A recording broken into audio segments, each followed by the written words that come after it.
Here are some disadvantages to the installment agreement. I feel it's fair to at least explore the other side of the coin here with you on installment agreements, because the IRS thinks, or they'll even say that it's their preferred method. If you can't pay it all, then get into an installment agreement, and they kind of act like it's the easiest thing in the world to get into them. They don't always explain to you what the disadvantages to that may be, and here's a few of them.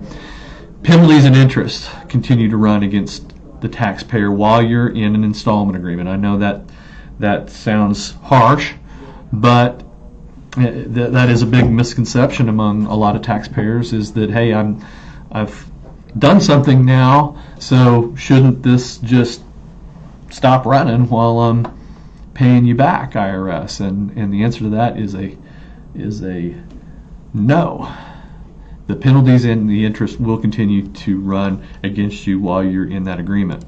Also, additional liabilities will default or breach the agreement, and then it's harder to get an agreement with them down the road if you want to do it again. And what we're talking about here is, let's say that you get into an installment agreement for tax years 2014 through 17.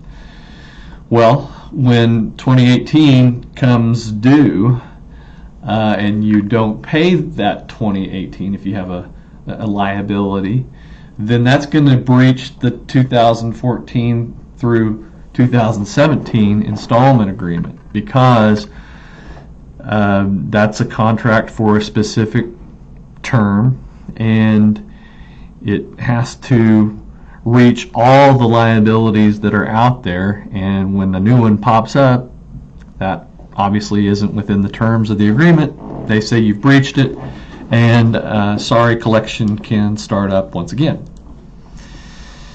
The other disadvantage is that the federal tax lien that may have been filed against you will stay on in most circumstances while you're paying the agreed installment plan with the IRS. And that's a big misconception that some folks have too, is that, hey, shouldn't all collection being stopped include liens? And liens are an involuntary type of collection action, I always say, that the IRS has. In other words, liens just hang out there on your property, conceptually doing nothing until you go to, say, liquidate your home or try to refinance it.